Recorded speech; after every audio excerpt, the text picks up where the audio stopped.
Hello, everybody. My name is Barry B, a Bearcat stranded in space. That was a dramatic pausing. That was me forgetting my own intro again.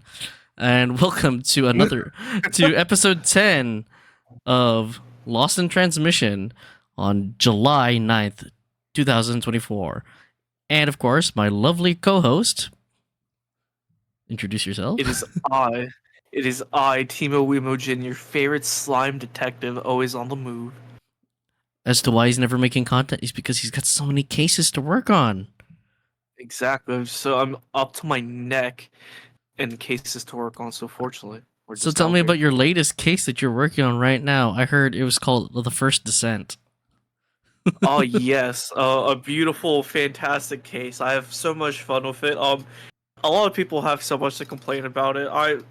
It's just something else to play, honestly. There's a bunch of things where I can see it becoming an issue future-wise because everyone's saying, "Oh, corporate greed this, corporate greed that." On Nexon, Well, it's trying Nexon. to steal our monies. It's Nexon. Yeah, let's be real. I know. Yeah. The only difference between them and I enjoy MiHoYo is how Floridas. aggressively they try to take your money. Yeah, that is true. A different route to our wallet. Yeah. I mean, from what I remember, Nexon were the guys who were trying to outright steal Darker. Was it Dark and Darker, right? I think. Or they were trying to do something to basically cut the devs out from it, from what I can remember. Don't quote me on that. I just remember there was originally some drama between them, and that's why Dark and Darker ended up getting taken off Steam way back. Now it's back on Steam, by the way. Yeah, I saw that not too long ago. Which is, it's its own issues, apparently. Oh. I'm glad I bought it, technically. So, I mean, I still have it in the launcher. Because I was like, oh, I'm about to move it to Steam then, if it's already going to be on Steam, but it's a demo. Turns out it's a weird vertical trial. It's like vertical slice and a trial run before the game stops and goes, please buy it. Granted, all demos do that, but it apparently the way it did it was kind of weird. And I don't know if it shipped you off to the normal launcher or to the website to buy it or not. I don't know. I didn't do too much research into it. I just only saw what was going on from hearsay from when it originally was announced. But yeah, I don't know. I haven't gone back to that game. It looks like it definitely got better. We gotta play it again. We gotta play it again. We should definitely try again. Unfortunately, I have what it's called a skill issue, and I was not very good at it, but it looked very fun. But then again, the skill issue is something you don't have with all the Okay, so we're good. We're not getting off topic because we're trying to catch up with each other's stuff right now. But yeah, would you call The First Descendant a Destiny-like, a Warframe-like, or something else entirely? But it's the cloned hybrid child of both, and then just it is the Asian stuff of a lot of things. Well, to be fair with you, it has like it is Korean. You ever played It is a very Korean game. Like very much of these Korean games. Oh god, there was an MMO. What was it called? Black Desert Online. Korean MMO. No, that one as well. But no, there's another one. What was it called? It was very popular like 2 years ago. What was it called? Oh, you mean Terra? Terra Online? Lost Ark. There we go. Oh, Lost Ark. No, the thing is, the reason I said Terra Online or whatever is because that's another Nexon property. Yeah. I don't remember if Lost Ark was one. It might be, for all I know. I don't recall, but it is another Korean ran or produced like game or program, so like the idea is the art is very Korean-esque, but when you see those types of games you can tell by like seeing some type of characters with a certain body shape and protrusion in certain areas. You can tell it is very much Korean. Very well endowed, anyways. But yeah, very well endowed. Who am I to complain, though? But was it the one thing that's always consistent with a lot of the Korean developed games is graphics wise, they may or may not tank your shit, but and sometimes they don't. I don't know. The setting, yeah. I mean, that's what happened with me with Black Desert Online back when I was on a laptop way back. I know my current PC could run it. I'm scared to try to do it. Also because how long that download's gonna be. Oh god. The other thing is, for me, because I come from more of a casual gaming background, like full blown grew up console gamer. So unlike a lot of people I know, including you, I never really played on the PC because my internet for the longest time has been shit and still technically is. And the thing was, Mine is too, for also a long time, right? A lot of those online games are also like subscription based, or if they are free to play. From what I could tell from my friends, they're fun, but when I looked them up, it's like that is a grind I am not going to enjoy. But as years go on, things get melded together because what's it called? A lot of these green games synthesize a lot of stuff from a lot of more casual gaming, and then fuse them with the MMOs. Thing is, especially with Black Desert Online, Lost Ark, visually great. I have no clue what the fucking story is. Don't ask me what the story is because I will never know. And I feel like that's a thing with a lot of these games. They're not even gacha games, but I feel like for a lot of, unless it's Final Fantasy, there's a lot of these MMOs that I just don't know what the story is. Reason why I exclude Final Fantasy is because I'm with you on that. Even though I don't play Final Fantasy 14. I can just ask somebody, including you, for Final Fantasy XIV, who will tell me that the story is very long, but at least you can tell me the highlights of each of the main story that's happening there, including that when they had to end the world because the previous game didn't do too well, so they had to reboot it by literally ending the previous game's world, and it's canonized. See, I know that much about that world, so it's like I don't know. What doesn't keep me in a lot of these games with East Asian games? I say East Asian games because this includes Chinese and Japanese games as well. There is sometimes a rough translation, and it might be because of also localization of communicating the story, and just also the way they're developed. I'm not used to that much exposition. In a certain way. For me in Lost Ark, it was really cool. It had cool cinematics. And thank God it was voiced for as much as I think it was. But because it's been so long since I played that, I don't remember if the common dialogue was voiced or not. Because I'm fine with the CRPG, isometric thing. And by the way, if you haven't played Lost Ark, which has been, you've plenty of people have had time to play it.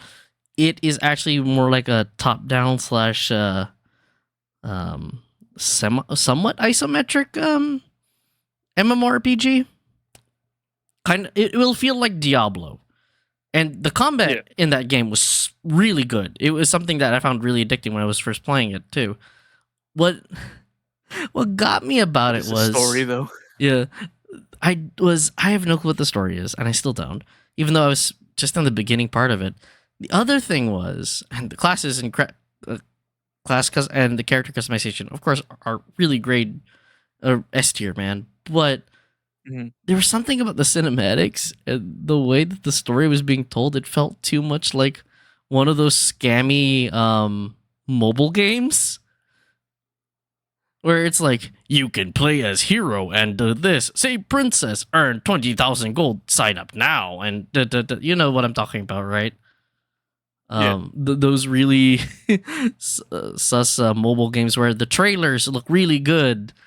The gameplay is nothing like that. It's like some type of like cookie clicker RTS thing or whatever. As it mines your phone for data. Oh, God. Eats your phone, sells your data. Now all of a sudden you're just like on 500 list from like scam. Like phone services. I mean, here's the thing. I mean, people that enjoy those games, I'll let them enjoy those games. It's just I personally cannot conceive how you can enjoy those as a mobile games. But back onto the topic at hand. The reason I also lump in Chinese developed games and some Japanese games. Well, the Japanese ones borderline between a mobile game and that's why I also like the whole gacha game thing. Wuthering Waves, I haven't played it. But all those like Hoyoverse-esque type of games too as well also have that feel to me that even though they're very well crafted, and if you start the game, it starts out interesting, Hell, even Tower Fantasy was like that too. There is a hard point where I just suddenly lose interest. This is just my ADHD too, but there is something where it's like I need to have compelling combat while also having was it not like word soup dialogue, but like actual like interesting dialogue that will help keep my brain in. And I don't need AAA. Hell, I still play really old like text-based adventure stuff. So like, there's something about the writing that needs to be there that communicates something that makes me go, okay, there's something bigger in that world that feels different or like pulls me in. Like, ooh, like I want to learn more about this place. But a lot of them just feel like they're half baked. Either half baked or, but granted, they get better content wise in time. I mean, just look at Genshin Impact and Honkai Star Rail. But the weakest points are still that they feel so long. But you've only spent like about 15 minutes, and then you spend another 15 minutes grinding away at something. But then, I don't know. I've watched Ami play some Genshin way back, and it's just like, what is even happening in the story? What is this? Or things that get stilted or whatever. Doesn't mean I hate Hoyoverse, and we'll come back to that. Yeah. But I always feel like there needs to be like a good blend of combat and also a good blend of those RPG elements. But something enticing for me to go, okay, it has staying power, and I'll come back. You know, gotta feed the bare minimum in my brain. Because, big example is Fallout 76. I've been playing that shit nonstop ever since I was able to load it up I've seen this year. And that's another thing that's chock full of content, years of content, and story. And technically, it operates writing-wise the same as Genshin Impact and all those other MMO-like gacha games, even though it's got its own weird gotcha and kind of not gotcha, but the way the effort was put into writing it, you don't get too much exposition. Granted, what I wasn't expecting in Fallout 76 was how long sometimes I would also be listening to conversations, but at least I could skip them. Well, you can for Genshin Impact and all these other ones too, but the way they write it, you still feel like, okay, I need to listen because there might be some information instead of getting the gist right. Yeah, but then it doesn't give you anything, and you're just like, now I'm just confused. At least for the most part, when I played Fallout 76, there's enough there when you talk with characters or like even just small quests. You can listen to it at a glance, read it real quick, and get the gist of what you need to do. And then you still have enough resources to go back and actually understand what the fuck you were just doing without having them do a whole deep lore dive. Or you can talk to the same characters sometimes. And of course, all these things have wikis. I mean, Genshin has a wiki, and probably a bunch of people to tell me what the story is there. And trust me, Genshin's story is fantastic, and I love that cosmic level, and I would love to watch an anime of it. I don't know, but it's missing something. Now, it doesn't lack for good character. All these have good character. I've seen the first Descent. Good character art. Yeah. Now, want me to tell you something? Yeah. I have like 25 hours of First Descent, and I couldn't tell you anything in this story.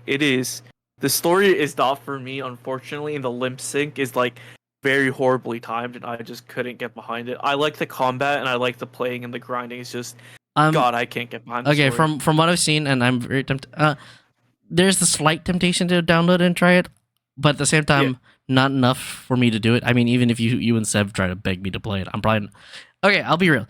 If you were to beg me to play Warframe, Destiny, Destiny, or First Descendant, it's iffy. Yeah, I would tell you I'd probably play Warframe.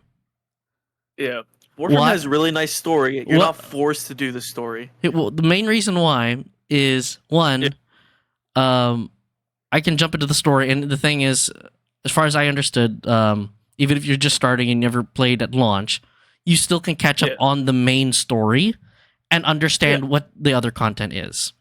Granted, I'm not a fan of the whole organic cyber suits. Granted, some of those designs are really nice. Other times, I'm not too much of a fan, but I can stomach it because the combat, for the most part, is very interesting and flexible. Yeah. Destiny, I'm not going to even compare file sizes because I wouldn't even imagine how big Destiny is, but very. It's huge, I'm assuming. Yeah, very.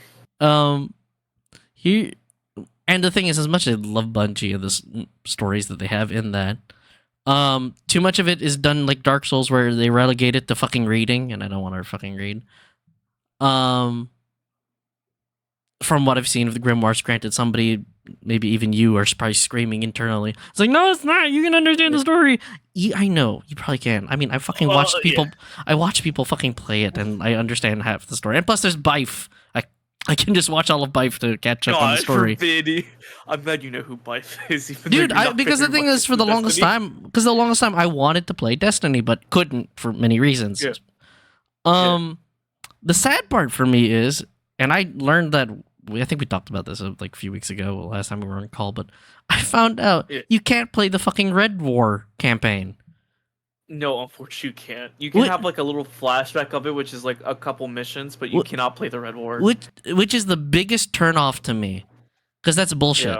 Because the thing is, too much of that story relies on the events of the Red War and you playing in it. And I'm one of those people that, if I'm gonna do something right, I'm going to commit and I'm going to complete the entire thing. I want to experience the entire experience. And if that thing is taken out of there, and this is why I hate live service games in a sense, a lot of stuff is taken out from that and that experience. Only reason why Fallout 76 I give a pass was because even though story-wise, it's interesting that there was nobody in Appalachia until the updates, and that's how the story is set up in a way. You don't technically need to experience that point in time, because it catches you up on that. The other thing is, that was also a state when the game was really, really shitty. Which is, so I'm fine with players not having to go through that little phase and then see NPCs and people. I mean, if you're going to write a TV series of it, of specifically Fallout 76's setting, I would probably do that way. Yeah. But again, because Destiny took out what is essentially the original campaign that shipped with the game, is bonkers to me.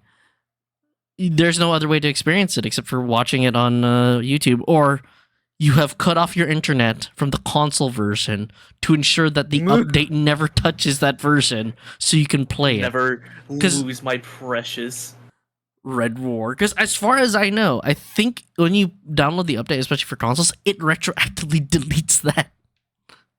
Just to make it rips out old parts that are no longer like in need, according to Bungo themselves. They're just like, these are not things that need to be in here anymore, not played enough. It's just like, we need the space actively for our newer shit. Here you go, guys. We're ripping away your Red War. Meanwhile, Fallout 76 goes, no, we're gonna open up a new area on the map. Here, Shenandoah. More story, here you go. And it's like, hey, that's cool. And I'm gonna also like yap about Fallout 76 because that's all I've been fucking playing. As much shit that people give it, and I get it, especially if you were there at launch. You got burned, right? I can get it for not wanting to go back. Yeah. But for people who still like, who even haven't even played it and still give it shit, it's like, no, fuck off, play the game, try it out. If you like it, you like it. If you don't, you don't. Then you can start shitting on it. But for the most part, from what I played, it basically did a third tier No Man's Sky. I said third tier because it still has a lot that it could do better on. Especially the way it does its season passes and all that stuff, but that's a different issue. But it still turned around. Destiny, I have sadly given up on, and I will just be viewing that as like a secondary thing. Like, I'll watch the lore videos because I still think it's a very interesting world. But I feel like not enough of that world breathes into the game itself. Only at some points in some parts of the map, from what I've seen. And again, I could be wrong. All I know is I think you guys are setting up to leave the solar system in the next iteration of Destiny. From what I'm hearing. We've already hit the final shape, and we've concluded basically what is our main story. Now we're protecting Mars? Am I remembering the right play? I haven't played in like a couple days, and I have not. You guys are playing more lore, but you guys were playing that endlessly when that came out, so. Yeah. I will say the most current DLC of the Final Shape was more than we could have imagined and is extremely good. Me sitting there and watching the story and listening to it, tears came to my eyes, and I did not know that much about the story. I'm not gonna lie to you. I've the most recent things that I have played prior to it, and no story wise, like from heart, was oh god, what was Strand? God dang it! It the past current 2 or 3 DLCs are what I had played, and I know most of that story up until Witch Queen. Anything besides that, I do not know anything about, and it still really tugs at your heart to see some of the people that you do see and don't see, and like the collaboration between everything. But the idea now is we're fighting. We have won one battle, but the battle is only the battle we won is the smallest out of the biggest battles we could possibly be having. So now that's where we're set up at, So and did what we're looking at. did Lava Lamp Man insert himself into Big Sphere God with his big triangle? He attempted, but our weird otter man is dead. But he our forced them weird to. otter man was He forced them to pull out, right? Yes, we pulled them out and he disintegrated. Unfortunately, he was the weakest of our opponents. Wow, what a weird first date. Yeah. Sorry, I had to go So for the that's weird where we're euphemism. sitting. I had to go for It's the okay. weird euphemism. Because when I remember seeing some of the cutscene, I'm like, huh. Especially with the way he's What talking am I? is very like a kind of, like this, not deep, but this slightly sensual voice, I guess.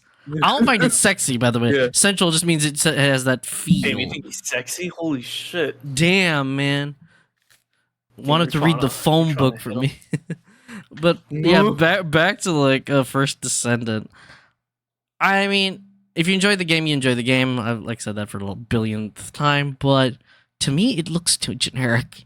Everything looks so generic, and it really does. And if it wasn't generic enough, it's generic sci-fi techware, which personally, I feel like there's an overuse of that aesthetic.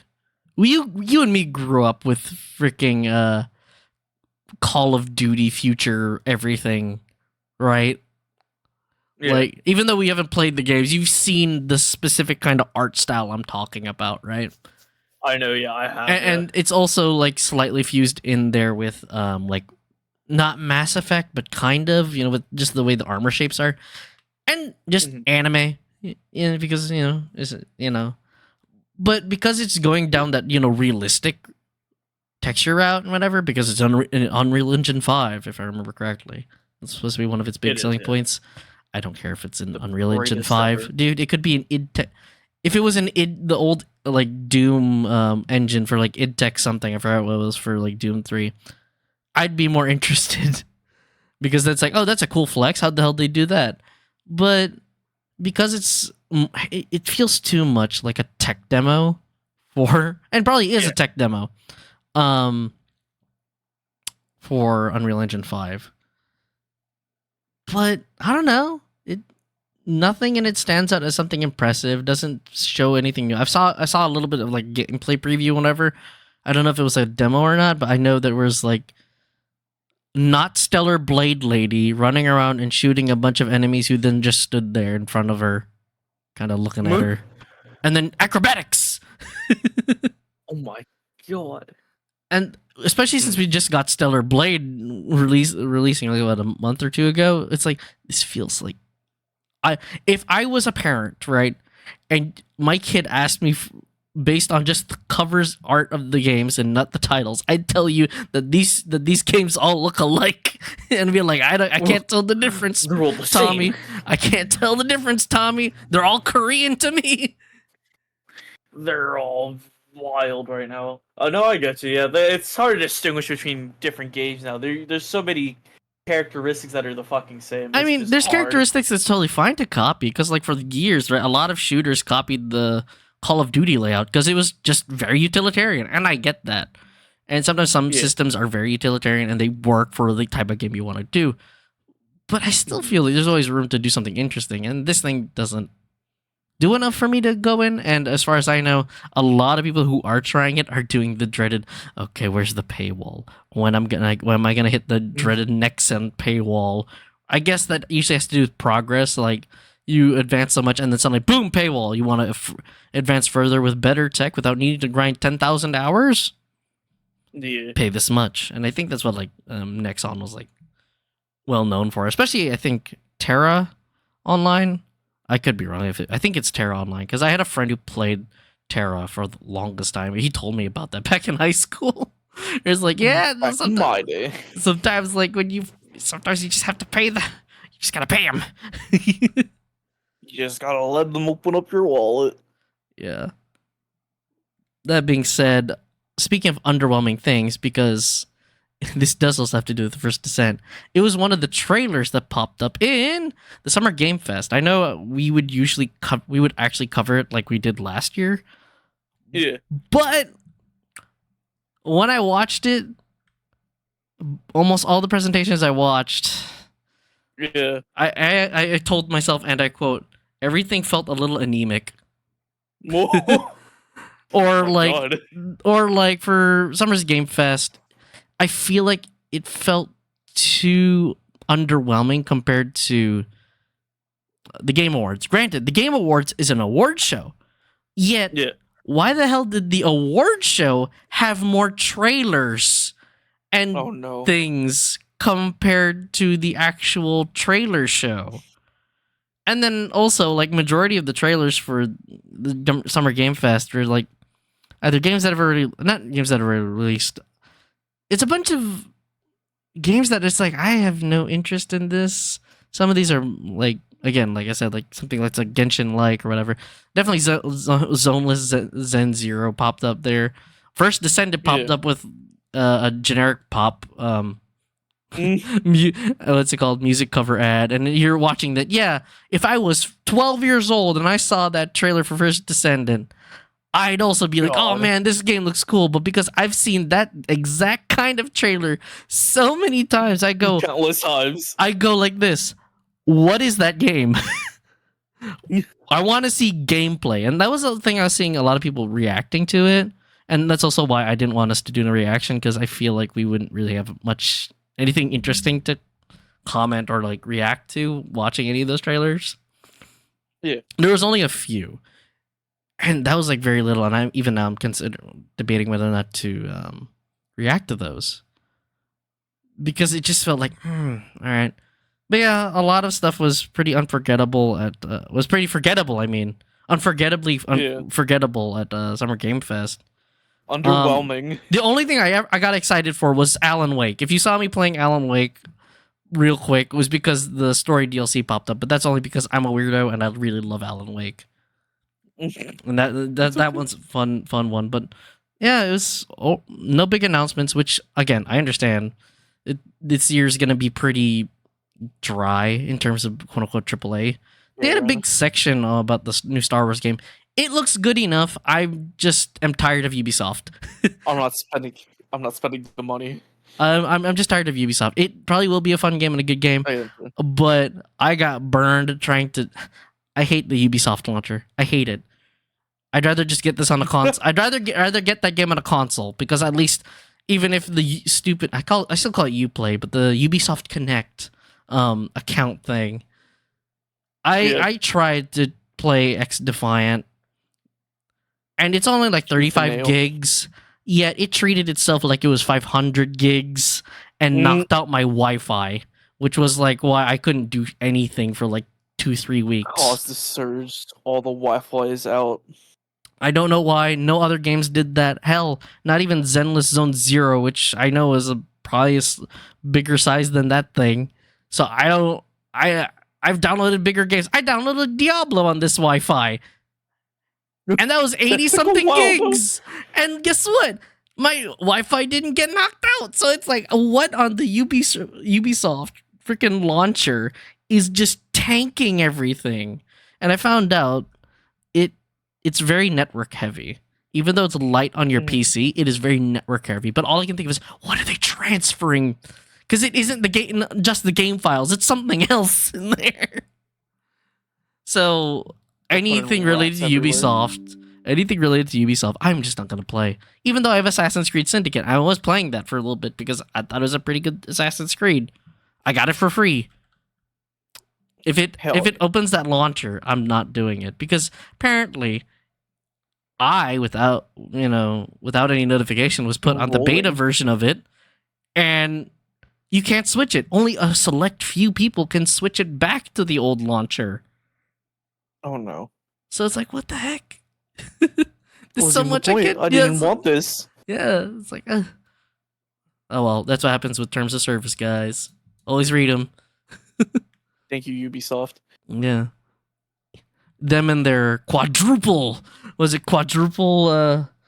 tier, not tier, quadruple. There's AAA games and now there's quadruple A games.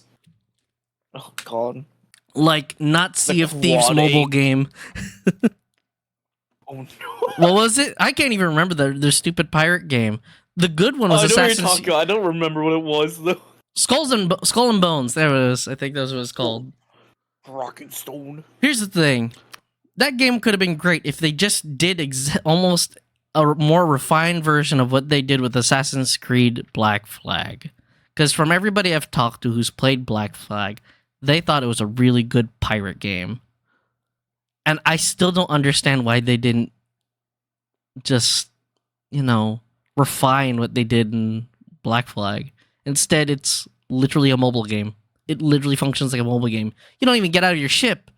Your ship touches an island and shakes the trees. Yeah. It's like, what the heck? Yeah, basically. You never get to do anything exciting except look, and then it's just some combat, which, from what I remember, a lot of people were not happy with that combat. I'd rather get Sea of Thieves. Yeah, I just rather would do Sea of Thieves. I will play with you guys eventually. Yeah. I looked at it. It still wasn't low enough for me on the Steam sale for me to go. Yeah, I want to get Sea of Thieves. Is it even on sale right now? I don't know. I didn't see it. Oh. There's a lot on the Steam sale that I didn't see. Yeah. I only got a few things, and the Steam sale just doesn't feel good this year. I can't find anything I want. Yeah. I actually, speaking of the Steam sale, I did get a few games. Well, one wasn't even from a Steam sale. It was like off of Fanatical. Yeah. I got Sniper Elite 4. Mm-hmm. And all of its little DLCs for like $6.30 essentially. Oh, that's pretty good. Yeah, pretty much a steal. I also got American Truck Simulator. Why? Because I felt like getting a truck simulator. Also, I've been craving vehicles. So I also got WRC. You need to get a steering wheel for it. Fuck that. I'm gonna play it hard and annoy myself with my controller. Oh no. Speaking of which, the immersion. Nah, I'm not going full blown immersion. My immersion is where I get a beer can and get some snacks while I'm driving. Oh no. And go like, yep. I did that with Elite Dangerous, because that's essentially what Elite Dangerous was, which was just space trucking. Yeah. With the freaking real. God, yeah. Sadly I got rid of Elite Dangerous just because the real time travel sometimes got me annoyed, and it's like, yeah, I get it. Space is a lot of nothing, but dang, man. Tough. Also, the control scheme in that was very weird, and just the mouse and keyboard control scheme. I tried adjusting, but it was that version was way too sensitive for me, because you would use your mouse to turn. Oh, what the heck? For the looking and turning, and then you're using your WASD for every other movement, and so it's 3D space. But that got me sick, and one time I got into a spin and couldn't get out. Oh no! And then I found it slightly easier flight controls when I connected my controller, but there was half and half, so the controller became a slightly more stable way to fly around. But then I still had to use my keyboard for other functions, so there was some immersion like that. But I ended up being like, the real space immersion. I love it. It's like, nah. Come back to that, maybe. Who knows? But yeah, I know there wasn't any big announcements from the PlayStation presentation. Unless you were a Final Fantasy fan, then yes, there was some stuff there, and I think Kingdom Hearts as well. But then again, Sony said they weren't really going to have anything interesting popping up anyways. What was the point of the show? I don't know. But then again, the PlayStation showcases, I don't know who they're. I don't know. They're for PlayStation fans who already are in. I found nothing interesting. It wasn't anything that popped up. I was like, hey, yeah, that's cool for PlayStation.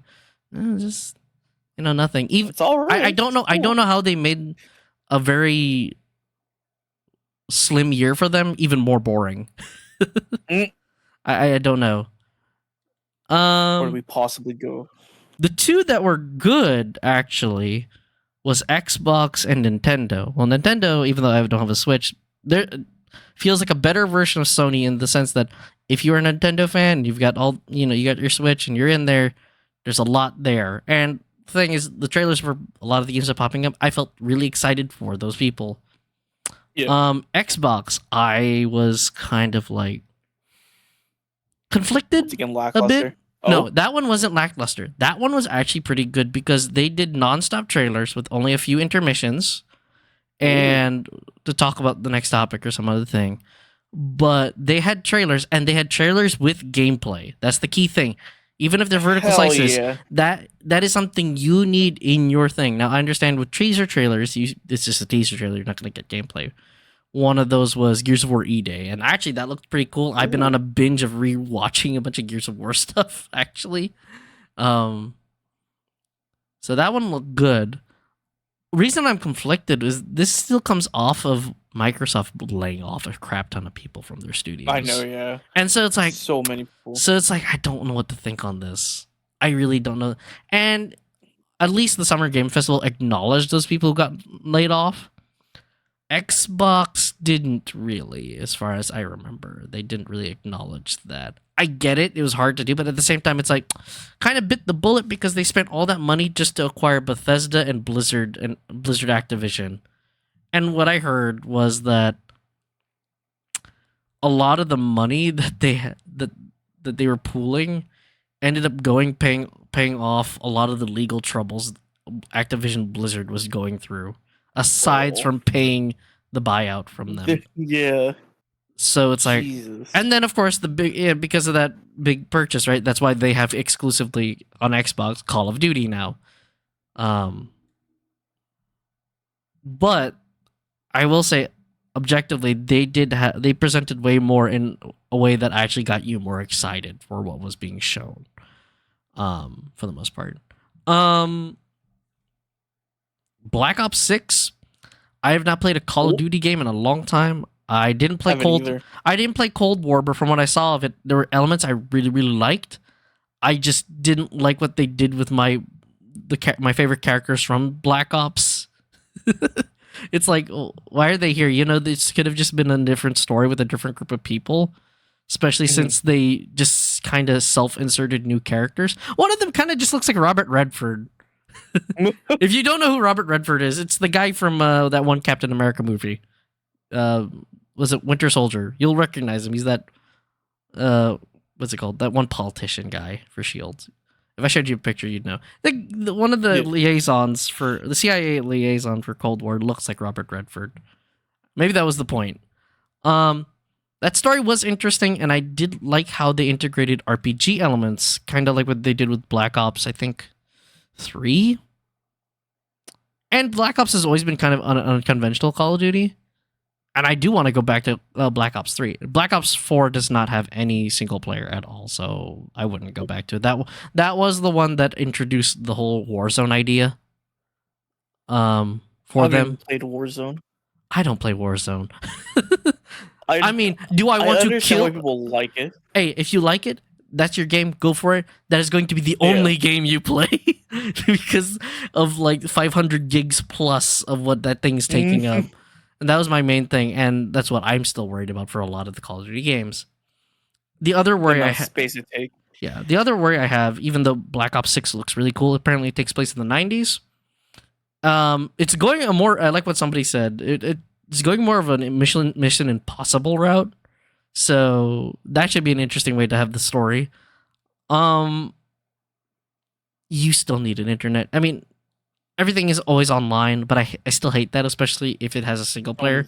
Like, please, don't let my single player progress be connected to my online, to an online connection. Please let that save locally.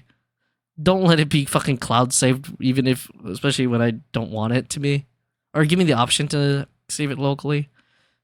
I had that problem recently because of was it Shadow of the Tomb Raider? Yeah. Apparently, because that thing was purchased by, I forgot the company's name, but they also went under. They sold it off to somebody else, and when I went back, suddenly all of my save data was gone. Oh. All of my progress just gone. On a cloud somewhere. All my save data got deleted. I don't know if it was because of something else on my machine, because I read up that could be a thing, but also because it was telling me there is no connection to the servers for whatever things, right? Servers got yeeted. So it's like, I have to start all over again. And the game, I have to start all over again. I gotta find a save point and see if it'll save, and if it still doesn't, then I'm just done with it. I love Tomb Raider, but goddamn it, whatever Ghost of Squeenix is left up there, or not a Squeenix, Crystal Dynamics. It's like, goddamn. I hate all this live service shit and all the connection to the internet. I mean, I get it for things that need to be connected to the live service, but if it's a goddamn single player thing, please don't have it connected to fucking internet that way. Yeah. But yeah, Xboxes was good, despite, the only thing I'm excited for Nintendo, even though they had a lot of great stuff, is Metroid Prime 4. I was not able to play any of the Prime games back when it was on the GameCube, and I'm still looking for those because I do have a GameCube. Because by the time I finally got a GameCube, a lot of those games were kind of going away because we were heading into the Xbox 360 era. The GameCube came around during the PlayStation 2 and Xbox era, guys. Yes, I'm dating myself how old I am. But I definitely know that, what do you call it? Hell, that's also the same reason why I kept my copy of Metroid Fusion, because if you had Metroid Fusion and put it into your GameCube, I forgot how you did that. I think you had to do a system link or something like that. You would get the suit from Metroid Fusion into Metroid Prime. See, this is how we got free cool outfits without amiibos way back when, guys. Just put them in my pocket, run out of the GameStop. Yeah, God. But Metroid Prime, Metroid Prime 4 looks good, and it's bringing about a character I actually know. Out of all these games that I just don't know jack shit about, but still play them for fun, I actually know a character in a Nintendo property, only because I played Metroid Prime Hunters on the DS, which is again an underrated game and needs a freaking console remaster. Even if it's just going to be on the Switch, it needs that game needs a remaster, because that was so good. I'll send you a trailer of it later if I can, but that one was so good. Yeah, that's all my recap of the Summer Games Fest, and I know we were talking about First Descendant and things like that. But what else has been going on with you? Because we're just going back and forth on here, guys. I'm just catching up with him too. What else have you been up to?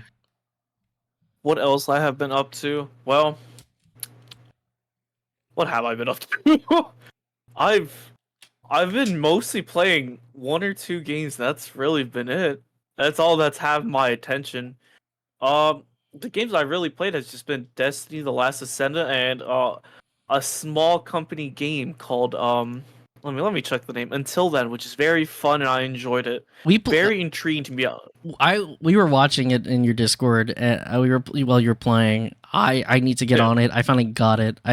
What's funny is it released right when I decided to record a session of it to preview the demo, and then it goes, oh, by the way, we're releasing in about a week, and I'm like, well, I guess I'm not publishing that, because recently what I've been doing is I've been trying to find demos, because a big slew of demos because of Next Fest and things like that came out, and I wanted to cover it, change a bit of what I've been doing, because I haven't felt like going back to some of the series that I've been recording for you guys.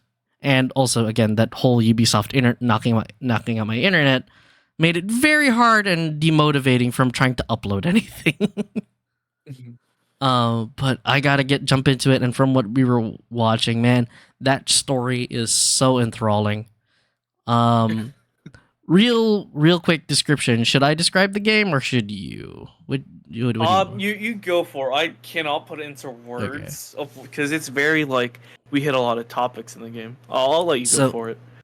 So if the TLDR in it is welcome to Filipino Simulator.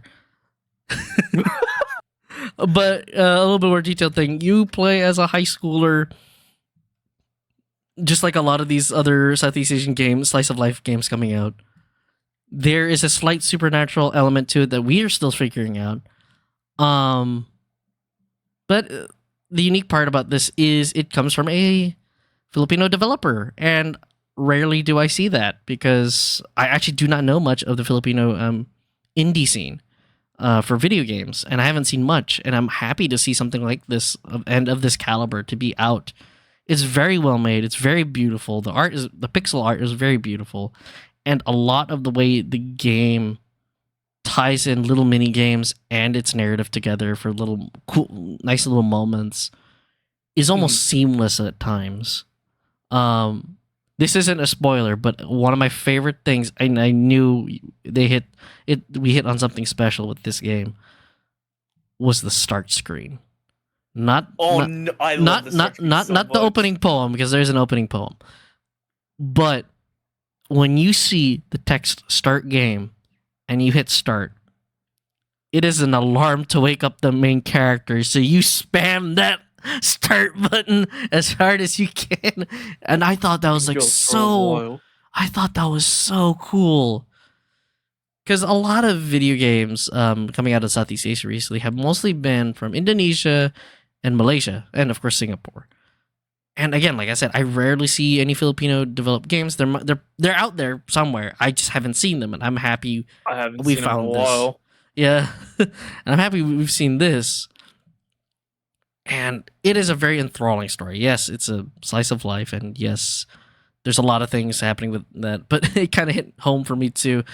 One, because we're both Filipino, and there's only so much we actually personally connect with the story, because personally for me, I'm Filipino, but I grew up more American, so there's a lot of my own culture. I've only connected through other stuff and then talking to my family overseas.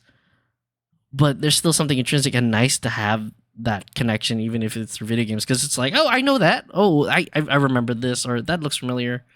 And then stuff that I'm not familiar with, I can totally like ask people that I know, because there's a bunch of other Filipinos we know that are really Filipino. They'll tell us. I mean, hell, my artist mom is one of those Filipinos. Because what was it called? I think before she moved out, she was born in the Philippines. By the way, yes, I'm still waiting on my redesign. I'm still also trying to think up other stuff for the redesign. Again, this is my first redesign outside of my character concept that you guys are seeing right now. But the game is just so beautiful, and I will do. It is. I love it so much. I will do a walkthrough of it. I'm still not dating. I wish I was dating. You're dating? So same thing with the main character. He also wishes he was dating. Spoiler. Oh no. But Spoiler. Maybe, who knows. I will definitely be doing a walkthrough of that game. Whether or not I bring Timo along, because he's played a lot further than I have, depends. Maybe I'll just do it. Chapter 4, baby. Motherfucker, I haven't started yet. But yeah, I'll probably kidnap you for like maybe some sessions of it if I can. Yeah, I'm always here for you. But definitely not for spoilers, but for like just like quick, like, hey, should I kind of do this or not? And you can just hint that shit. Or if I'm lost, right, I can ask you for help on things. Which I don't think is that hard to get lost on, but yeah. I don't know. It's a very beautiful game, and I hope it wins some freaking award out there. Love it. It's just it is very beautiful, and you see tons. And honestly, it has a story that does. It's very suspenseful, not in a horror way, but there are times where it does get kind of scary, actually, and kind of like ooh. And I don't know how far the rabbit hole goes. Yeah, it really rattles you a little bit. And that's the only thing I've been... Because most games I will watch somebody walk through and go like whether or not I want to play that or experience that for myself. Because it's very different from when you watch somebody compared to if you play it. But just from the little bit of the demo, or even just the trailer, I knew already it was like, okay, no, I have to experience this myself. I will not really play. I will not really watch too many people play this. I watch Timo because it's like, you know what, it's Timo. Be cool. And honestly, I'm sad I couldn't record us, but at the same time, it's kind of good I didn't, because there's a bunch of funny shit that was happening when we were watching. Yeah, there's so much shit going. I'm so bad at the mini games too. Meanwhile, I'm watching it and going, man, I did really well on the mini games. I'm just dog shit. But yeah, so until then, and anything else going on with you?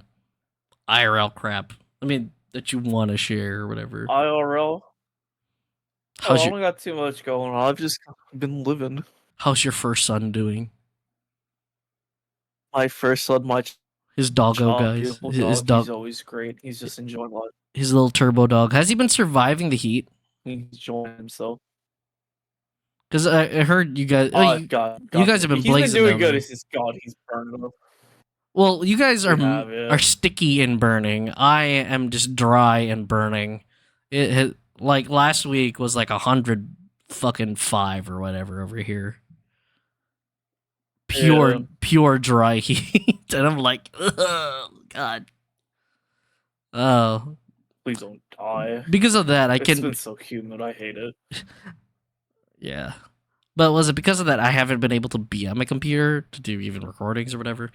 And so I finally was able to like clear out my space and finally get to my laptop, my old gaming laptop, and the one I used to use, and update that. Even though I've updated it, I still got a lot of stuff to have it run through. Holy crap! No, I'm glad I have this PC because that thing runs real slow now. Like, there's a hard line of aging gently, and then this thing was like, as soon as I stopped using it, it went, nah, I'm old. So it'll still play things, it'll still load, but man, it you can feel the age on this laptop. It's an Acer Nitro 5, I think. I think I got it around like, when did I get it? I think I got it around the middle of 2019, and we're in 2024. And I think I stopped using in 2022. Yeah, 2019, 2020, 21. So it's about 4 or 5 years old. But then again, when I used it, I really ran it to the ground, especially since one of my classes was ArcGIS. ArcGIS is a geographic mapping app thing. I don't know how else to describe it. You use geographic databases to make maps and stuff with it. And that thing hogged a lot of power. If anything, I think that thing scarred my laptop. Oh God. I mean, Ami can attest to it because she tried. She did worse. She had her old MacBook, right, and then was running a Windows emulation on that, and then to run that thing. So it's like, but yeah, I was forced to do that because I usually have a tablet with me. Guess what happened? It died. Please don't tell me you broke it. I didn't. No. It died, sort of. I was plugging in the power cord, and a spark jumped, and it hit the laptop and knocked it out. Essentially, I put the plug-in wrong, and instead of plugging the thing in and then plugging in the tablet like I usually do, I plugged the cable straight to the tablet, and then I put it into the outlet. You're not. By the way, you're not supposed to do that, but I've done it before and it's worked fine. It's just I put it in shallow, so the spark ended up. What's it called? I forgot what it's called. Surging. It ended up surging the tablet and killed it. And it's like, oh fuck. Fuck me, oh well. God. I mean, the thing already had a hole in it because I dropped it on accident one time. I placed it on something and it decided, nah, I'm too heavy, and it decided to do a backflip. I feel like every single time I've gone back to the Philippines, all my tablets die in some way or another, because that same tablet I brought with me to the Philippines as well. So I don't know. Maybe it doesn't travel well. Anyways, it was a Chromebook, and I was using it for school. So Oh well. Anyways, there's a lot more cheaper stuff out there that works just as well or better. Mhm. Plus, that thing, You'll love to see it. Yeah. that thing I didn't like about it was that the cover was also the keyboard. Oh. Yeah, The because it was one blue of of those the keyboard? It was one of those tablets. But yeah, Oh, you're other than my technical woes, what's going on with me? Nobody asked, but hey, this is my podcast, yeah. so What you fuck got off. going on? Aside from me doing Fallout 76 and then dying from the bloody fucking 100+ weather at times, today we're recording right now because it's only 84 degrees and only humid. I'd rather have it be like this and I'm not dying. Because I'm actually able to sweat. I'm actually able to fucking sweat. I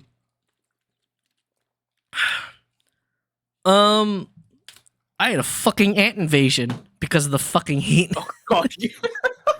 Like, it came out of fucking nowhere. Like, we saw trickles of them pop up in my upstairs bathroom, and we dealt with them, but the thing was, I couldn't really source where they were coming from except for the window, and it's like, I sprayed that already, and they kind of just trickled in, and there's nothing too bad. Sometimes you'd see a crap ton of them on the garbage can, and then I would throw them out, but, like, it was so infrequent that it's like, alright, it's fine. Went down to the kitchen just this Saturday. It was last Saturday, and holy shit, they were everywhere. It was bad. I was trying to curb it. I sprayed some of them. I knocked some of them out. But it was just like, okay. And it got so bad the following Sunday. Oh, no. So the timeline was Friday. I found them, tracked them, and was like, oh my god. I had to deal with them. Thought we got rid of most of them.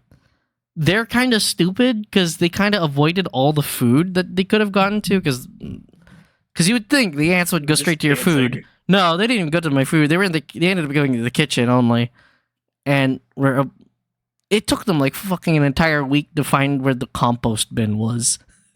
But they finally found the compost bin. Ants did you have? Dude, it was weird. I finally found like them in the compost bin and they swarmed it. I sprayed that thing, got rid of them. They kept coming out and I couldn't figure out. And then I found them coming from behind the cupboards. Oh, so they have like a nest anywhere? I don't know, but so the way my kitchen's set up, the cupboards are like floating, kind of. I think that's the term because they're attached to a board on the ceiling and then the wall, and so and you've done construction, so I think you can understand what I'm talking about. Where you put the placers. I get you. Yeah, to have the floating cabinets. So because the way they were cut and the way they were set up, they didn't fully follow the contours of the wall because of course the kitchen wall is rectangular. So, and the way they were doing it was trying to have it kind of like a octagonal sweeping thing. I see a line of two lines, one from the wall, and one from the floor, up one of my shelves to the wall, underneath that little tiny space between the actual wall and the cupboard wall. Thank God they were literally inside the cupboards, and that would have been a pain in the ass. But oh my god, they were on everything leading up to that. What the heck? So imagine when there's a coffee can. You pick it up. And then a carpet bomb of little black ants just drop onto your hand. Like a net. That's what happened to me when I was trying to take stuff out from the shelf to try to clear them out. And you could feel them just drop. There's a weight to that. There's a weight to that when you dropped. You could just, and I'm just like,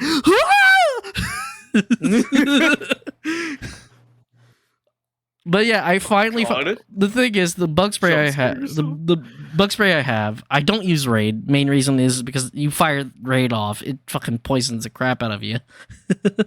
As well. You'll take both of yourselves out, the ants and yourself. So what I have are, it sounds so hippy dippy, but I have it for a reason.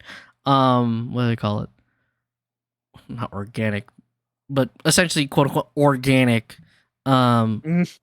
bug spray. Now, the bug repellent and bug spray is basically made with peanut oil. Yeah. Citrus oil, because apparently a lot of bugs don't like citrus oil, and mint. Apparently they don't like mint either. Oh. Yeah. The problem is because it has peanut oil, some of that because it mixed in there, some of that air pops up as in the air, and I'm allergic to peanuts. Oh god, yeah, it just murders you. So it didn't horribly hurt me, thank God, because my peanut allergy isn't that bad. But I had to get out and like lay down. At least I smelled like mint, but it kind of also smelled like the garden section of Lowe's. Oh god. So I opted for a new one that wasn't made from that, and I found one. I don't know the other derived chemical that was in that, but it had lemongrass oil in it too. So I thought, oh, it's gonna smell lemony or whatever. Sprayed it. You know what it smelled like? What? What did it smell like? It smelled like a basketball.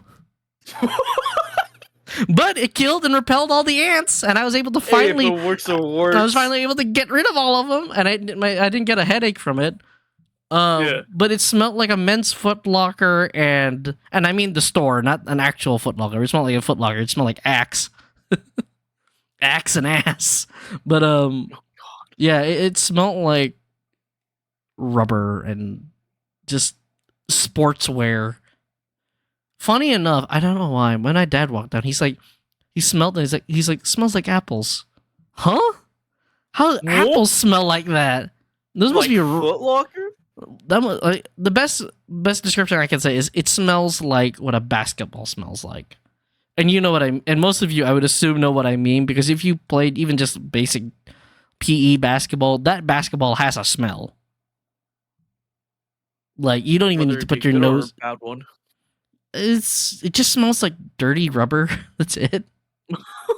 I don't know how else to describe it, because no, you're right. Like, what's it called? There's a certain smell that the basketball has that you don't even need to put your face near it. You just smell the basketball, especially when it's old basketballs. You want to smell my basketballs, anyways. You want to smell my basketball? You want to smell my basketballs, Timmy? No way. Okay, hold on. But yeah, it worked. I was able to clear all of them. Thank God. And speaking of bugs and fighting for my life, EDF 6. Oh God, pre-orders are already out for that. By the way, we're not sponsored by anybody. I'm just announcing that because like I love that fucking game, and also they're doing a collaboration with Hololive. Now, as far as I understood the promotional material about it, because I'm trying to save money. I'm still trying to save money. And even though it was on sale, it wasn't for that much, because it was more like, what's it called? For every game that launches on Steam, they always do it like a 10% discount or whatever. This thing's like $60 or something like that, but there's like a 10% discount off that. For just the pre-order. Pre-order, you get I think a mech or whatever. So there's two pre-order promotion. There's two pre-order promotional things. The mech thingy and I think a weapon or a weapon skin.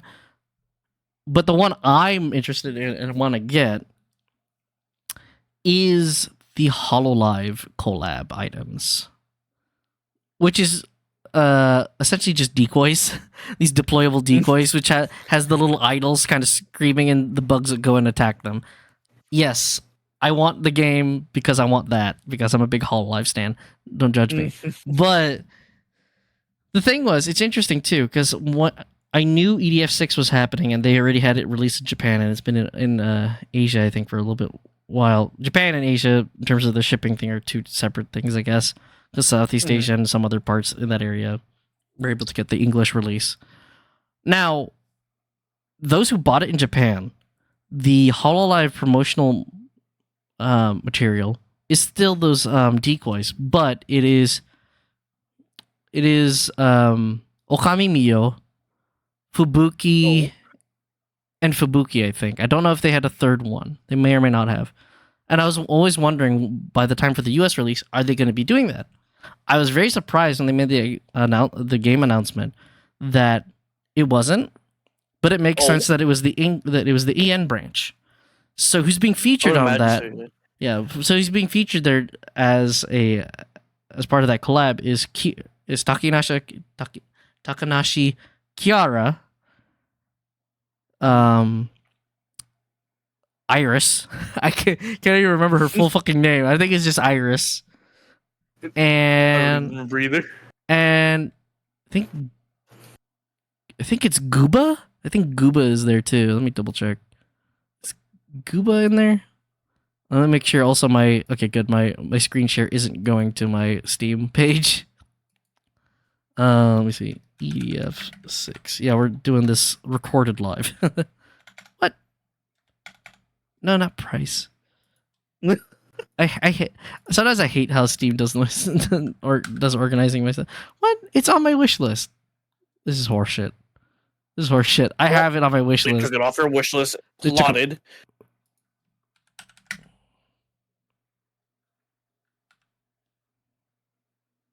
Huh? What the hell? What tarnation?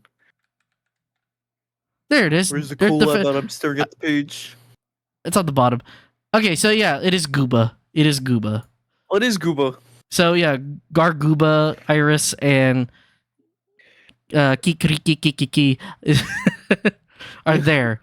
Now, the specific thing that's going on with the promotions is that there's a pre-order bonus and then an early purchase bonus.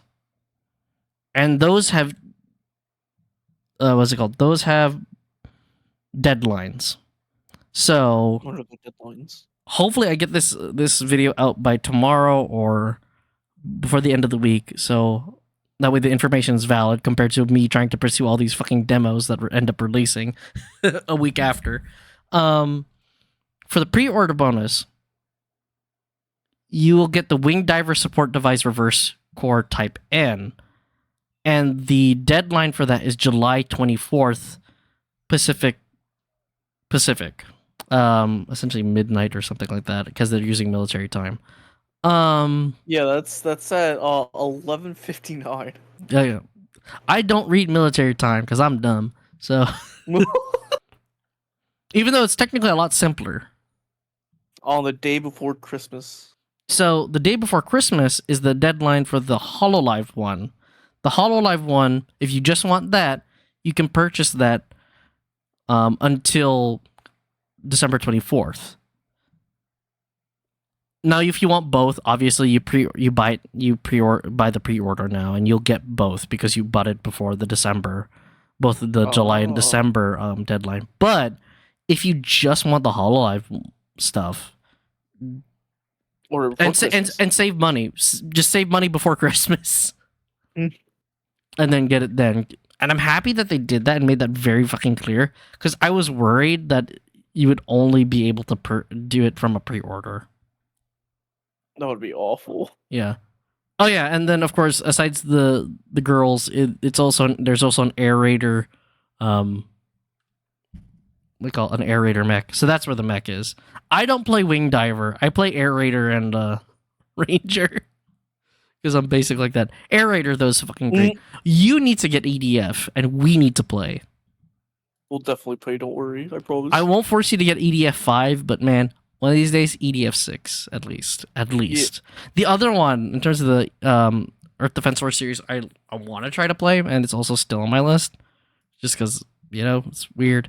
It's not even Minecraft. It's like this art style is voxel, but it makes you think of Minecraft. Called Earth Defense Force World Brothers. I always like calling it World Brothers. And from what I remember watching a bunch of people play, that is a clusterfuck of fun, because each player can what's it? I think it's like 4-player co-op, but each player can have about 4 different characters that they can switch between while playing, and you get like a crap ton of people. Yeah, in the throughout the entire session. So. Okay. Let's say there's 4 of us, you, me, Sev, and Dante, right? Each of us get 4 characters, and they're basically our little squads.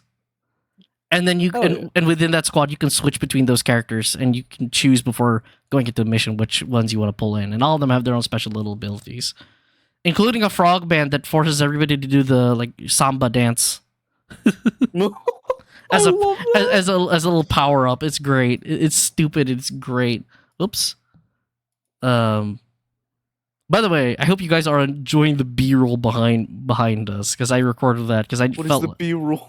It is me playing Hard Space Shipbreaker, and boy, I need to record more, and I think that's how Shipbreaker gameplay is going to be going now. It's just going to be our B-roll. Because I have like 2 videos of that on the channel, including a Happy New Year's video, really really old. But I haven't gone back to it. Also, because when I was playing it on the for the channel, it was still in early access.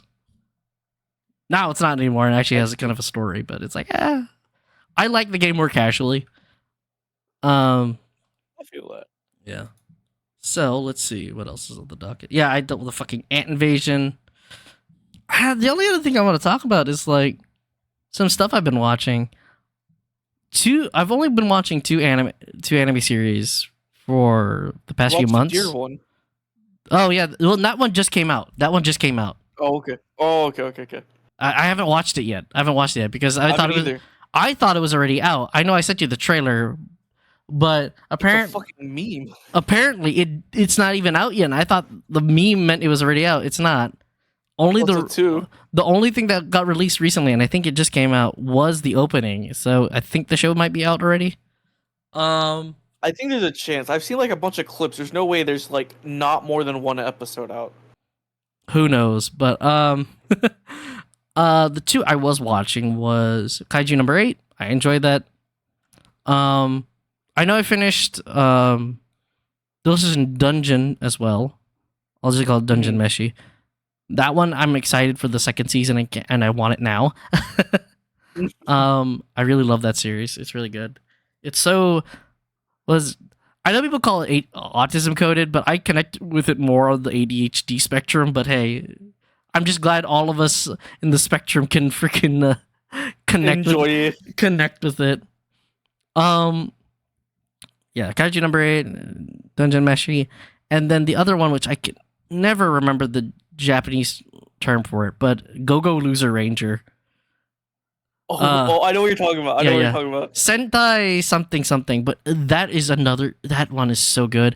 And I hate it just ended. I hate that the season just ended too. I'm like, damn it, I'm ready. I feel like for Kaiju number 8, it's probably gonna have like 2-3 seasons, probably. From what How was that? I enjoyed it. A lot of people didn't like the art. I thought the art was good, and actually a better cleaned up version of what the manga was. Here's the thing.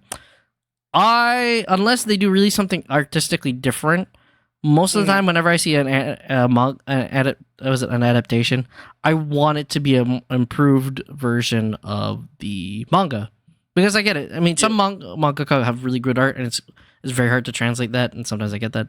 But when the artists are able to communicate that same art style or the feeling that art style has, and make it a little bit better, clean it up, it's so good. The best version of that is Mob Psycho. Mob Psycho 100 is one of those, and I actually like that more than One Punch Man. I really liked One Punch Man. I liked One Punch Man. I fell off of it because at this point I also got the joke, because the entire thing, and it just kind of becomes like a wrestling kayfabe story that's going on a little too long. It really does. That's why I liked Mob Psycho 100, because that one was actually pretty interesting, despite the art style. But the art style gave it character. The art style from the original Kaiju number 8 is good. It's serviceable. But the shows translates fairly well, especially for animation. And also, I think it's Studio IG.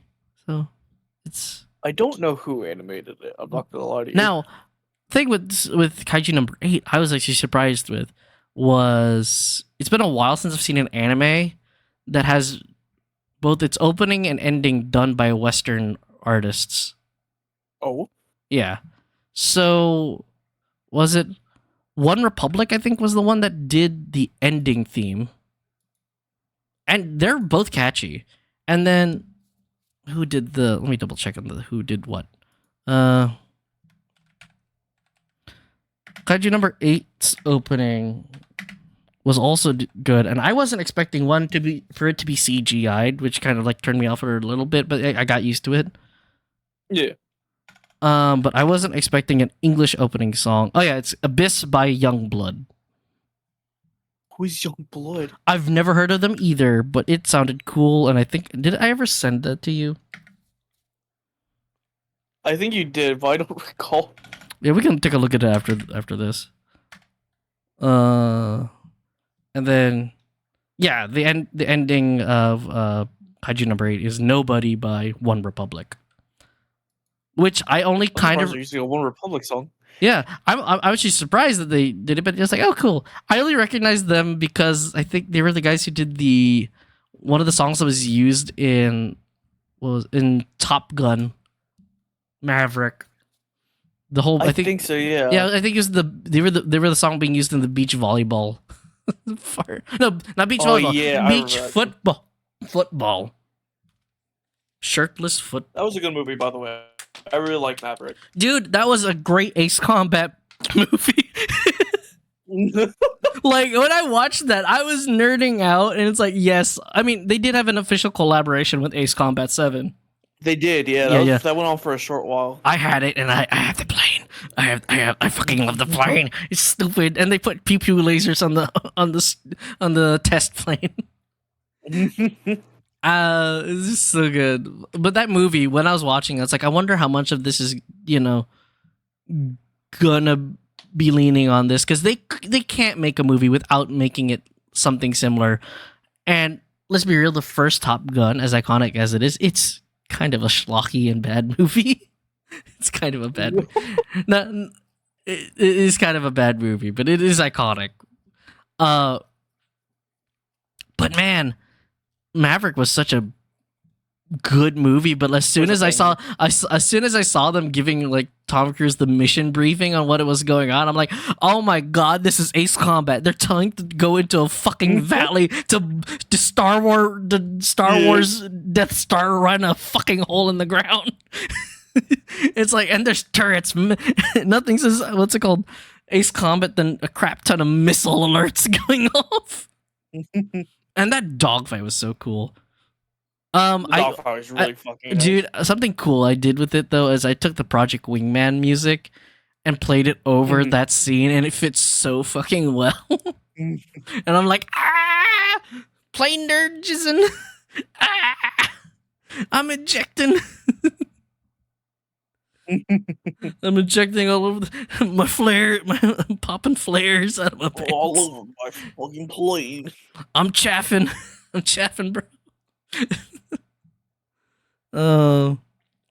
But speaking of that, I think the only other thing I was watching, and I need to go back to it. It was season 2 of My Adventures with Superman, which I can't recommend that to you enough. Though I need to. What is that? What? My Adventures with Superman.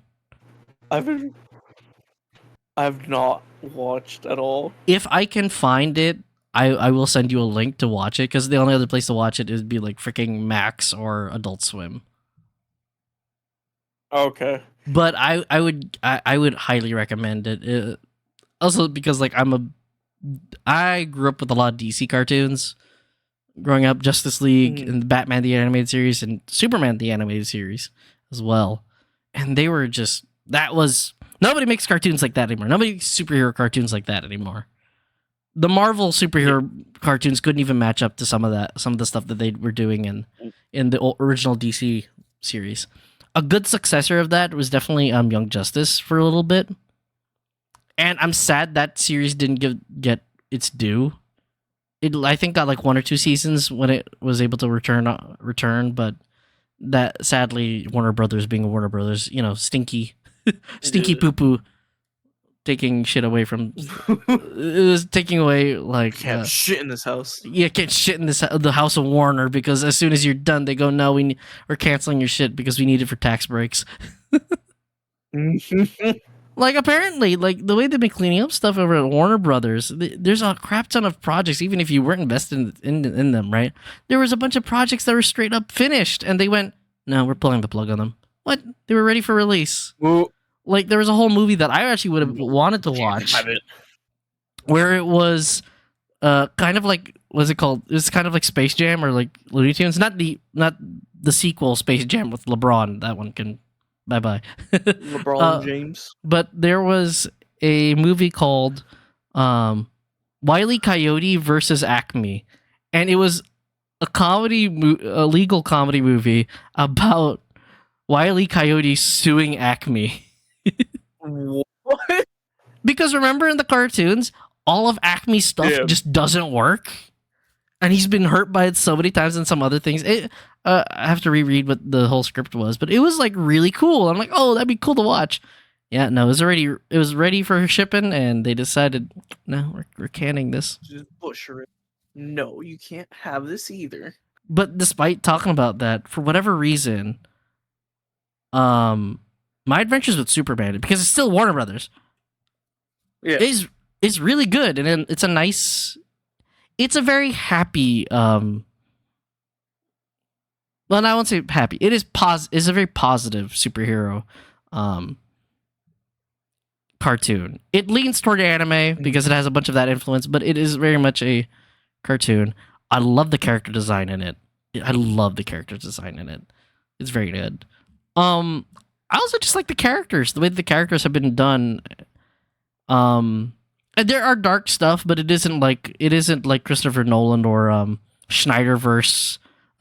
Darkness. It isn't that. Because I think that's where, for like the Superman thing, because I'm not the biggest Superman fan or stan, but I always saw Superman as this, always as it was always meant to be portrayed as, here is this guy who just wants to do the right thing and wants to do good, right? Mm-hmm. No matter what. And I like that the heart of that is in this series. And it does his origins fairly nicely. He does get a Sailor Moon transformation sequence in the first season. It's pretty cool. It's pretty funny. But yeah, the second season's going on. Dude, his cousin, Supergirl, she was basically drawn up as an ode to Android 18. It's kind of cool. Really? Yeah. I'll have to show. There's a bunch of stuff with that I got to show you. The other one I'm excited for is, and it's coming up next month actually, and we might actually react to this because I don't know how familiar you are with the Batman animated series. Did you ever watch that? I'm not familiar at all. Oh, okay. No, I did not. Okay. I grew up with that one. Apparently Warner gave Amazon Prime this show, but in August 1st, we are getting Batman Caped Crusader. And the way that's set up is, it looks like Batman the Animated Series, but they're leaning... It's of course a little bit more mature, but they're leaning toward closer to the original comic books from the 30s. So it's gonna have it's still gonna have like some tech and stuff like that, but it in spirit is more closer to the original pulp comic books that Batman came from. Sadly, because Kevin Conroy passed away, who's the iconic voice of Batman, like he is Batman. He sadly passed away years ago. The guy they got for this one sounds really good, and I actually thought it was Kevin Conroy for a few seconds. So it's like, okay, I think this guy's a worthy successor. I found out that guy was the priest from Midnight Mass. I'm like, oh shit. If you haven't heard of that Netflix series, that one is an interesting one. I didn't like the ending of it, but it overall was actually pretty okay. But I was surprised, like, who's this guy? I haven't heard of this guy before. Looked up, oh, it's that guy. As soon as you see the face, you're like, oh, it's that guy. The weird one I checked out, though, which I don't know who it's for, and if you like it, again, that's cool. I'm all for for weird cartoons also being out here too. I only wanted to check this one out because Mori Calliope sang the ending song for it. It is Suicide Squad Isekai. Oh god, I've heard about it. I haven't watched any of it though. It is not garbage, I'll tell you that. Yeah. It is schlock. It's actually I'd say the art and animation is fairly good. And because it's officially made by Warner Brothers Japan, they can make a bunch of references to Warner Brothers properties. But I gave it the 3-episode treatment. I like the concept. It's interesting, and it does exactly what it says on paper that it set out to do. It just doesn't hit for me, and it's kind of weird. Oh. Now, is it bad? I can imagine so. I don't know. Here's the thing. If you're going to ask me, is it bad? Objectively, no. Personally, for me, my bias, in my opinion, I'd say no. It's just not for me. Yeah. But there is room in the space for something weird like this because we haven't had any kind of weird stuff like this. Or this kind of, yeah. Because I'll admit, the concept of Harley Quinn and a bunch of dudes and the Suicide Squad putting bullets and bashing brains out in a fantasy setting on a bunch of orcs. It's like, who the fuck are these dudes? It's great. I thought it was funny, though. The villain Clayface, who's an actor, is the one who tells them, oh my god, we're in an isekai. Let's go. He's like double that. That's the one part I did like from the 3 episodes I watched. One of the characters was aware what they were doing and where they were. And they were like, let's go. We're in a fucking isekai. Fucking go. And of course, he's trying to main character syndrome the shit out of this and is unsuccessful. He is like horribly unsuccessful. But that's the part I did like about it. But yeah. Other than that, I'm looking forward to more Adventures with Superman and Cape Crusader. I'm still I hope for next year the new seasons for Go Loser Ranger, Dungeon Meshi, and Kaiju number 8 pop up too. I did cheat with Kaiju number 8 and read ahead, kinda, of what was gonna happen. Obviously, I'm gonna probably manga reader here. No, I didn't. It's called the wiki. It's called the wiki. You didn't buy the manga? Question mark? Yeah, I'm a dirty wiki reader. Yeah, here's the thing. My memory, I have the memory span of a goldfish, so I'll only remember a few highlights, and then it feels very different if I watch it. Yeah, I know. I get you. I'm the same way. But yeah, what have you been up to in terms of show watching? Because I know you were rewatching Slime. I've been watching a lot of stuff, to be honest. I watched. Oh god, I was up to date on all of Slime on the newest season, but the new season episodes, like 2 of them, just recently came out, and I need to catch up, but I just haven't had the time. What else? I haven't watched anything of the new season really, outside of like just new seasons of the current shows I already watched. Like I've just watched the newest season of Demon Slayer, which is absolutely amazing. I was on the edge of my seat on the very last episode, and I'm super excited for the next movies that come out because it's Demon Slayer is about to end. Realistically speaking, they're on their last arc on to be animated. And I'm excited to see it. I want to see how much of their budget they're gonna blow on just these fighting sequences. Dude, what else have I seen? I dropped off of that show. Not because it's bad, I just dropped off of it because I need to catch up and I need to watch the Train movie. Oh god, you're that far back, yeah. Yeah. I get you. Let me see, what else have I been watching? I tried to watch something new, but I didn't end up liking it. What was it called? God, I can't remember the name. It's basically of this guy who is like the best fighter at this random city, and he went to a school just to become the best fighter in the school, and I just couldn't get behind it. Like, the animation looks nice, the character looks cool, it's just I couldn't get behind it. It wasn't enticing enough for me. There's a bunch. Yeah, I know, yeah. I hate my old school brain is thinking of Baki the Grappler and a few other ones from way back, and it's like Baki. It is not, because Baki has a freaking prison arc, man. Yeah, I've seen it multiple times, but no, that isn't what it was. Was I it just like couldn't get behind it. I couldn't find it entertaining. Was this like juvenile delinquents thing?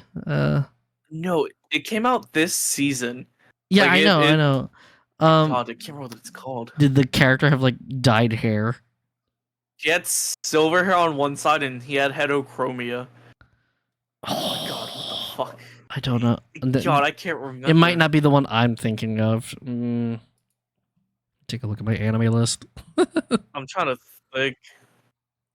Definitely not Tokyo Revengers, because that's old. It gave me the vibe of Tokyo Revengers. Yeah, from the one I'm thinking you might be talking about, it gave me that vibe too. I saw a few clips of this one, and I was like, oh, I might watch that later, maybe. Yeah. Let me see if I can find it. Hold up. God, I just opened the website and I can't see it anymore. It's just disappeared out of existence. I know there's Tower of God. I fucking love Tower of God, and they just have the first episode that just dropped, and I want to watch it so bad, but I haven't had the time to. Oh, I've been watching the new season of Konosuba. That's going pretty good. I love Konosuba. I didn't even know there was a new. I didn't even know there was a new season of Konosuba. Yeah, they're on episode 11. It's been going. God, what is the only wait is it wait so Windbreaker? That's what it's called. Yeah. No, that is exactly the one I was thinking of. Windbreaker. Yeah, because I saw just that one scene where he like saves that one girl. Yeah, that's the first 10 minutes, and that's all I gave it. I couldn't find any interest in it.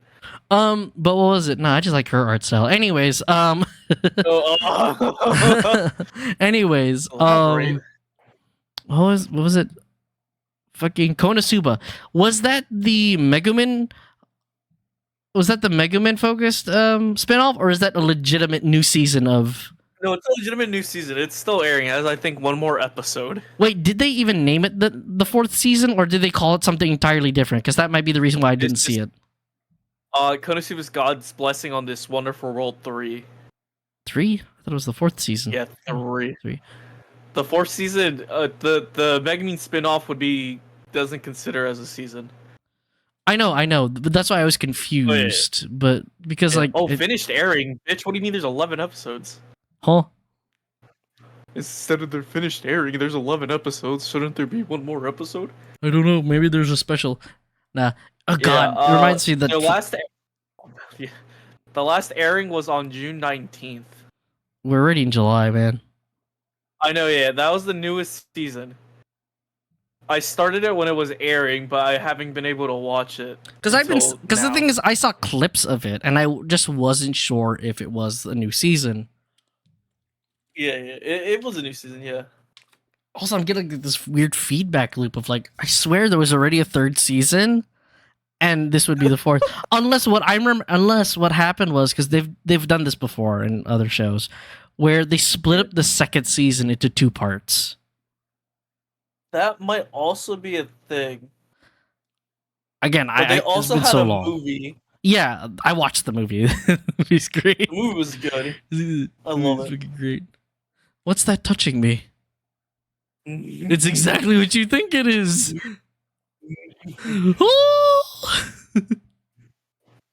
Because I know canonically, I think right after that movie, it's the Megumin spinoff, and then the next season after that.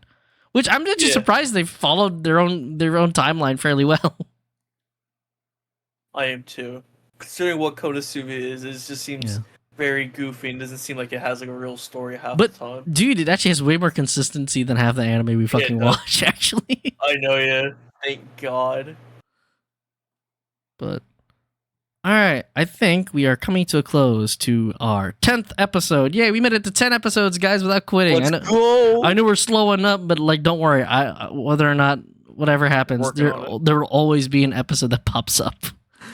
I want to try to break the curse that I've seen with a lot of friends who start podcasts where they do it and then they drop off, which I get. It is very hard to keep up with a podcast and keep doing it.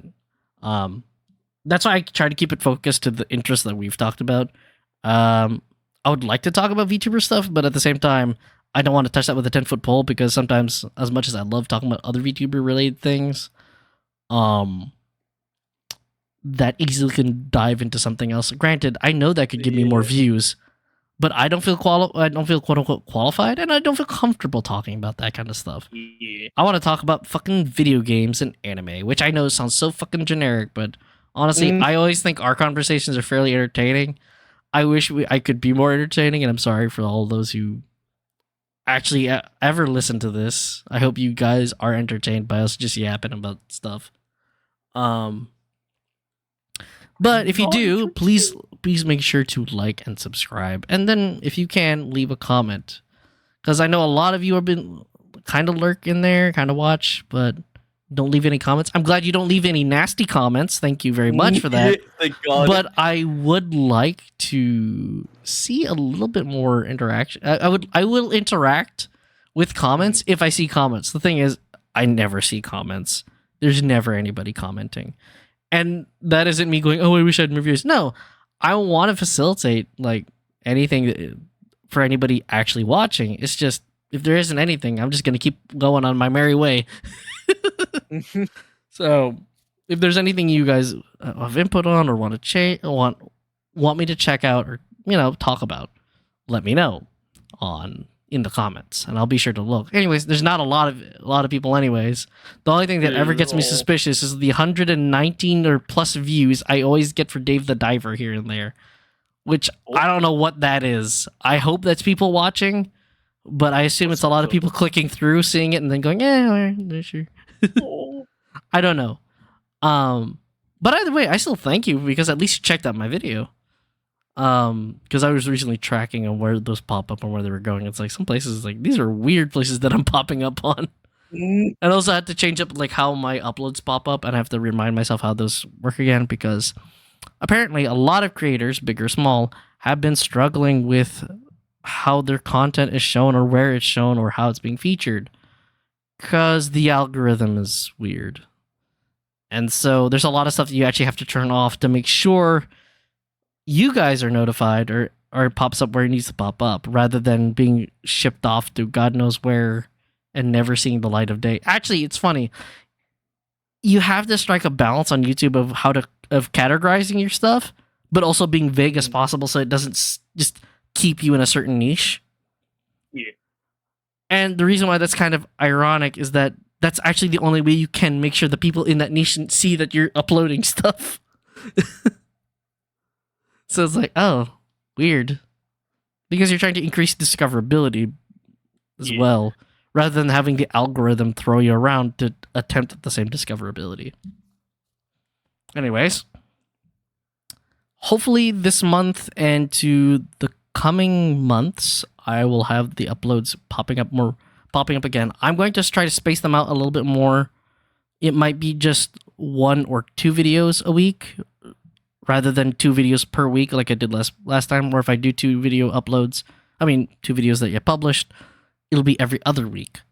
Only to make sure that I can stabilize it and keep a consistency, because apparently YouTube, I don't know, I feel like they think my channel is a bot channel. Well, like, because of how not only because of how sporadically I have uploaded, but also when I was uploading consistently, suddenly it's like, oh, now you're on kind of on a weird radar.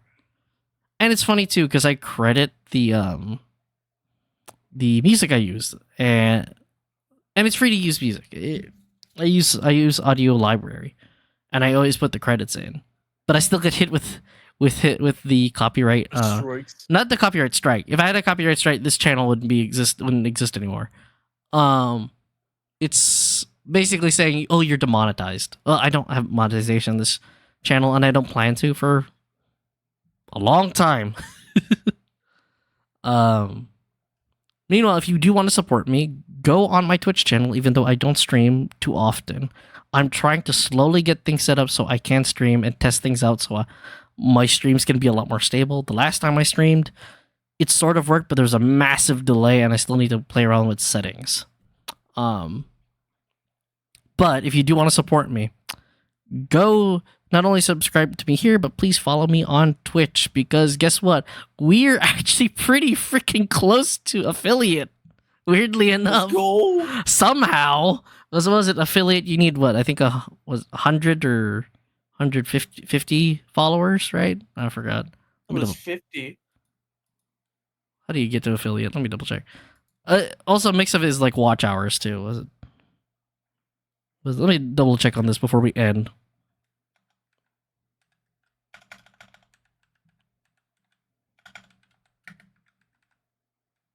Let's go to the Twitch affiliate requirements.